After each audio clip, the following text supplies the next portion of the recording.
स्वागत है दोस्तों आपका आज के इस नए वीडियो में। और आज के इस वीडियो में मैं आपको ट्रैवल नर्सिंग के बारे में बताने वाला हूँ, क्योंकि काफ़ी सारे लोग मुझे मैसेज कर करके पूछते हैं कि ट्रैवल नर्सिंग की सैलरी क्या है, ट्रैवल नर्स कैसे बनना चाहिए, ट्रैवल नर्स बनना चाहिए या नहीं बनना चाहिए। ये सारे सवाल आप लोग मुझे पूछते हैं, तो आपके जो भी ट्रैवल नर्सिंग के रिलेटेड सवाल है उनका मैं आज जवाब दूंगा। और आज के इस वीडियो में मैं आपको ये बताऊंगा कि यूके में ट्रैवल नर्स सही में होता है या नहीं होता है, या यह सिर्फ एक मिथ है। और ये वीडियो बनाने का कारण भी यही है कि आप ये जो मिथ्स है ट्रैवल नर्सिंग के रिलेटेड यूके में, वो मैं आज बर्स्ट करना चाहता हूँ, वो मिथ्स सारे आज दूर करना चाहता हूँ। और अगर आप इंडिया से ही डायरेक्टली ट्रैवल नर्स बनकर आना चाहते हैं तो इस वीडियो को आपने आखिरी तक जरूर देखना चाहिए, क्योंकि आपके सारे डाउट्स आज के इस वीडियो में क्लियर होने वाले हैं। तो सबसे पहले आपको बता दूं कि यूके में ट्रैवल नर्सिंग नाम की कोई चीज है ही नहीं। क्या बोला तूने?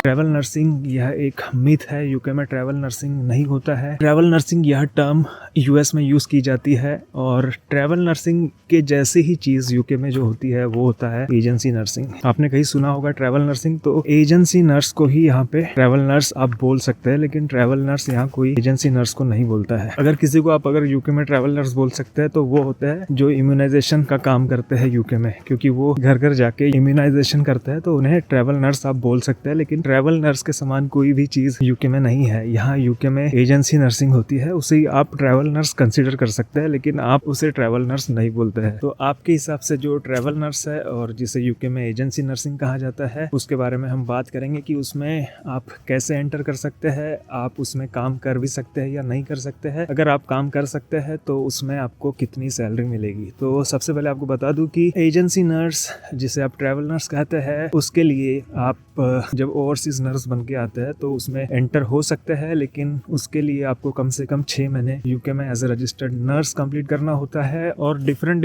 स्पेशलिटी के डिफरेंट रेट्स होते हैं, उसके बारे में भी हम आज बात करेंगे। तो अगर आप सोच रहे हैं कि मैं परमानेंटली एजेंसी नर्स बन जाऊँ, परमानेंटली एजेंसी का ही काम करूँ, तो आप एज ए ओवरसीज नर्स जब यूके में आते हैं तो वो काम परमानेंटली नहीं कर सकते हैं, क्योंकि यूके में आप जब नर्स बन के आते हैं तो आप एक वीजा पे आते हैं, जिसे हम स्किल्ड वर्कर वीजा कहते हैं। स्किल्ड वर्कर वीजा आपको आपका एम्प्लॉयर स्पॉन्सर करता है, और जो एम्प्लॉयर आपको स्किल्ड वर्कर वीजा स्पॉन्सर करता है उसी के साथ आपको काम करना होता है। तो आप एजेंसी नर्स काम कर सकते हैं, लेकिन परमानेंटली एजेंसी नर्स यूके में एज ए ओवरसीज नर्स काम नहीं कर सकते हैं, क्योंकि उसके लिए आपको वीज़ा रिस्ट्रिक्शन है। लेकिन आप 20 आवर्स इस वीज़ा पे एज एन एजेंसी नर्स काम कर सकते हैं। तो आपको भी पता चल गया कि आप अगर ओवरसीज नर्स बनकर यूके में आते हैं तो आप परमानेंटली एजेंसी नर्सिंग में नहीं जा सकते हैं। आपको परमानेंटली अगर एजेंसी नर्सिंग में जाना है तो आप डिपेंडेंट वीज़ा पे आइए। अगर आपके स्पाउस के पास स्किल्ड वर्कर वीज़ा है तो आप डिपेंडेंट बन के as an agency nurse permanently काम कर सकते हैं। और जो दूसरा ऑप्शन आपको परमानेंटली एजेंसी नर्सिंग में मूव होने का है वो है आफ्टर पीआर। यूके में परमानेंट रेसिडेंसी को ILR कहा जाता है, जिसका मतलब होता है इंडेफिनेट लीव टू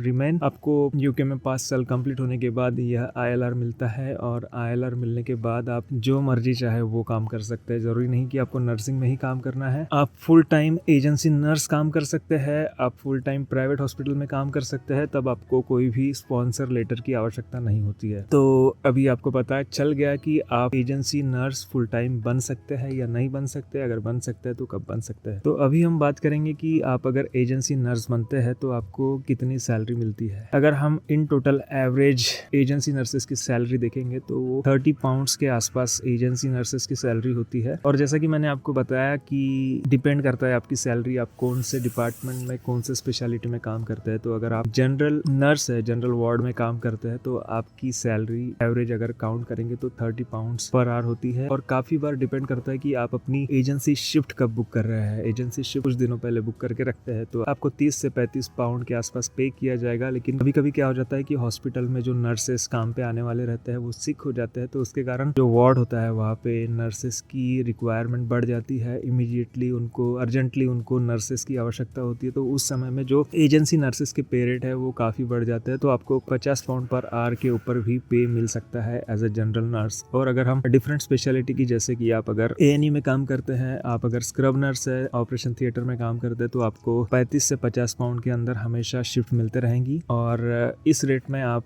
हफ्ते में 20 घंटा स्किल्ड वर्कर वीज़ा पे काम कर सकते हैं। तो अगर आप कॉन्फिडेंट है as a scrub nurse, as an A&E nurse, तो आपने डेफिनेटली 20 घंटा एजेंसी शिफ्ट करना चाहिए, क्योंकि एजेंसी शिफ्ट में ही यूके में सबसे ज़्यादा पैसा है। तो आपने डेफिनेटली एजेंसी शिफ्ट करना कंसिडर करना चाहिए। तो अभी होगी सैलरी की बात कि आपको कितनी salary as an agency nurse मिल सकती है। और एक बात है कि मेरे थिएटर में परमानेंटली 2 एजेंसी नर्सेस काम करते हैं। अगर आप चाहते हैं कि उनके साथ मैं वीडियो बनाऊं तो आप मुझे नीचे कमेंट बॉक्स में कमेंट करके बताइए। मैं उनके साथ वीडियो बनाकर आपको बताऊंगा कि वो लोग हर महीने में कितना पैसा कमाते हैं, और आपको अभी बताऊंगा कि एजेंसी नर्सिंग के फायदे और नुकसान क्या क्या है। आप जब एजेंसी नर्स काम करते हैं तो आपको फायदा यह होता है कि आपको जो नॉर्मल नर्सेस होते हैं, NHS से हो या प्राइवेट से हो, उनसे काफी ज्यादा सैलरी मिलती है। NHS के नर्सेस के और एजेंसी नर्सेस के सैलरी में कंपैरिजन करेंगे तो 3-4% से भी ज्यादा एजेंसी नर्सेस को सैलरी होती है। दूसरा फायदा यह है कि जब आप चाहो तब काम करो और जब आप चाहो तब आप छुट्टी लो, ऐसा आप कर सकते हैं। लेकिन जब आप परमानेंटली किसी एम्प्लॉयर के साथ काम करते हैं तो आपको जो सैलरी है वो एजेंसी नर्सेस से कम होती है, और आपको अगर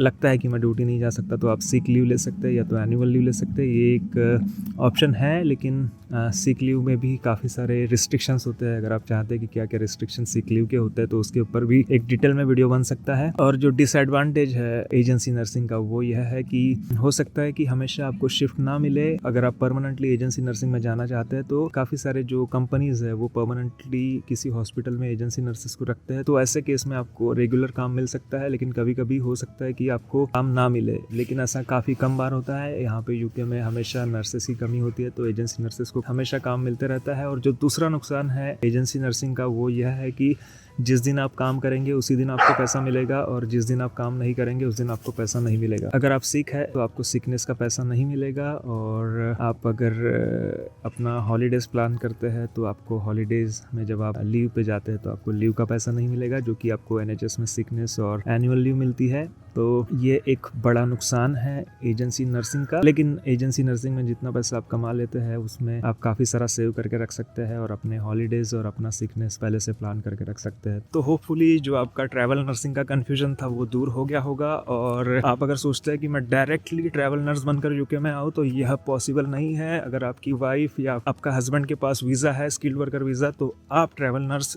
जो कि यूके में एजेंसी नर्स कहा जाता है, वो बन सकते हैं। और आशा करता हूँ कि आपको आज का यह वीडियो पसंद आया होगा, और अगर आपको यह वीडियो पसंद आया है तो इस वीडियो को लाइक कीजिए, चैनल को सब्सक्राइब कीजिए और अधिक से अधिक लोगों तक इस वीडियो को शेयर कीजिए। Thank you guys for watching this video.